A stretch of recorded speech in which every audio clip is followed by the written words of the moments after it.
മലപ്പുറത്തെ സംബന്ധിച്ചിടത്തോളം മലപ്പുറം എന്നും ഒരു പച്ചക്കോട്ടയാണ്. മലപ്പുറത്തെ മിക്ക മണ്ഡലങ്ങളും പലപ്പോഴും UDF രാഷ്ട്രീയത്തോട് ചേർന്ന് നിൽക്കുന്നതാണ്. അതിന്റെ ആരംഭകാലം മുതലേ അതങ്ങനെയാണ്. എന്നാൽ ഇക്കഴിഞ്ഞ അസംബ്ലി തെരഞ്ഞെടുപ്പിൽ മലപ്പുറത്തെ ചില മണ്ഡലങ്ങളിൽ കാര്യമായിട്ടുള്ള ചില മാറ്റങ്ങളൊക്കെ വന്നിട്ടുണ്ട് എന്നാണ് നമുക്ക് മനസ്സിലാക്കാൻ സാധിക്കുന്നത്. അവിടെ മാറ്റം വന്നു എന്ന് നമ്മൾ പറയുമ്പോൾ ആ മാറ്റം വന്നത് ഒരിക്കലും ഇടതുപക്ഷത്തിന് അനുകൂലമായി കൊണ്ടല്ല, നേരെ മറിച്ച് BJP വലിയ രീതിയിൽ വോട്ട് ഷെയർ വർദ്ധിപ്പിക്കുന്നു എന്നാണ് നമുക്ക് നമ്മുടെ നിരീക്ഷണത്തിൽ നിന്ന് മനസ്സിലായത്. അതിന്റെ കാര്യകാരണങ്ങളിലേക്കല്ല നമ്മൾ കിടക്കുന്നത്. എത്ര വോട്ട് നേടാൻ കഴിഞ്ഞിട്ടുണ്ട്? മലപ്പുറം ജില്ലയിലെ 16 നിയമസഭാ മണ്ഡലങ്ങളിൽ BJP എത്ര വോട്ടാണ് നേടിയത് എന്നുള്ളതാണ്. BJPക്ക് ഏറ്റവും കൂടുതൽ വേരുകളുള്ള, ഏറ്റവും കൂടുതൽ പ്രവർത്തകരുള്ള, ഏറ്റവും ശക്തമായി പ്രവർത്തനം നടത്തുന്ന മലപ്പുറം ജില്ലയിലെ മണ്ഡലമാണ് വള്ളിക്കുന്ന്. ഈ മണ്ഡലത്തിൽ BJPയുടെ പ്രേമൻ മാസ്റ്റർ എന്ന സ്ഥാനാർത്ഥി നേടിയത് ഏകദേശം 23,283 വോട്ടുകളാണ്. BJPയെ സംബന്ധിച്ചിടത്തോളം മലപ്പുറത്തെ ഏറ്റവും നല്ല പെർഫോമൻസ് ഉണ്ടായത് വള്ളിക്കുന്ന് മണ്ഡലത്തിൽ നിന്നാണ്. വള്ളിക്കുന്ന് എന്ന് പറയുമ്പോൾ നമ്മൾ കാര്യം മനസ്സിലാക്കാം, മലപ്പുറത്തെ അതിർത്തി മണ്ഡലമാണ്. അതായത് കോഴിക്കോടിനോട് ചേർന്ന് കിടക്കുന്ന ഒരു മണ്ഡലമാണ് വള്ളിക്കുന്ന്. ആ മണ്ഡലത്തിൽ വലിയ രീതിയിലുള്ള ഒരു മുന്നേറ്റം BJPക്ക് ഉണ്ടാക്കാൻ സാധിച്ചിട്ടുണ്ട് എന്നുള്ള വസ്തുതയാണ്.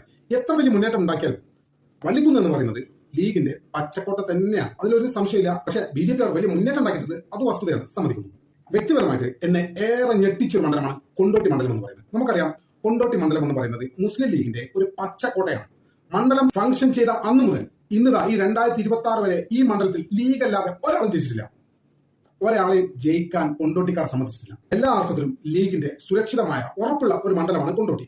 പക്ഷെ BJPയെ സംബന്ധിച്ചിടത്തോളം കൊണ്ടോട്ടി സീറ്റിൽ അവർ ഞെട്ടിച്ചു എന്ന് തന്നെ നമുക്ക് പറയാൻ സാധിക്കും. കാരണം സാധാരണഗതിയിൽ കൊണ്ടോട്ടി സീറ്റിൽ കിട്ടിയവരിൽ 6,000, 8,000, 10,000 ഇത്ര 10,000 മുകളിൽ സാധാരണഗതിയിൽ പോകാറില്ല. എന്നാൽ ഇത്തവണ BJP കൊണ്ടോട്ടി മണ്ഡലത്തിൽ നിന്ന് നേടിയത് ഏകദേശം 15,000 വോട്ടുകളാണ്.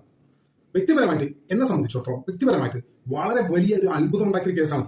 അത്ഭുതം ഉണ്ടാക്കിയ സംഭവമാണ്. കൊണ്ടോട്ടി മണ്ഡലത്തിൽ BJP 15,000 വോട്ട് നേടുക എന്ന് പറയുന്നത് അതൊരു ചെറിയ കാര്യമല്ല.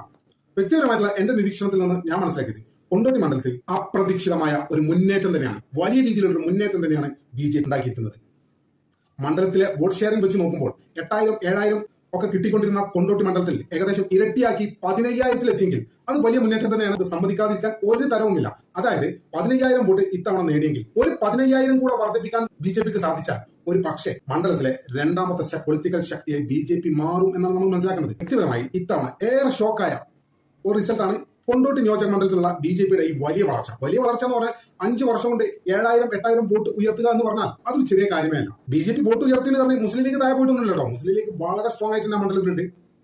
വലിയ വിജയമാണ് ഇത്തവണ അവിടെ നിന്ന് TP അഷ്റഫിൽ ഏകദേശം 56,000 വോട്ടിനാണ് ജയിച്ചത്. കൊണ്ടോട്ടി എന്ന് പറയുമ്പോൾ കോഴിക്കോടിനോട് ചേർന്ന് നടക്കുന്ന ഒരു മണ്ഡലമാണ്. ഈ മണ്ഡലത്തിൽ വലിയ രീതിയിലുള്ള മുന്നേറ്റമാണ്. BJPയെ സംബന്ധിച്ചിടത്തോളം 15,000 വോട്ട് കൊണ്ടോട്ടി മണ്ഡലത്തിൽ നിന്ന് BJPക്ക് കിട്ടുക എന്ന് പറഞ്ഞാൽ അതൊരിക്കലും ഒരു നിസ്സാര കാര്യമല്ല.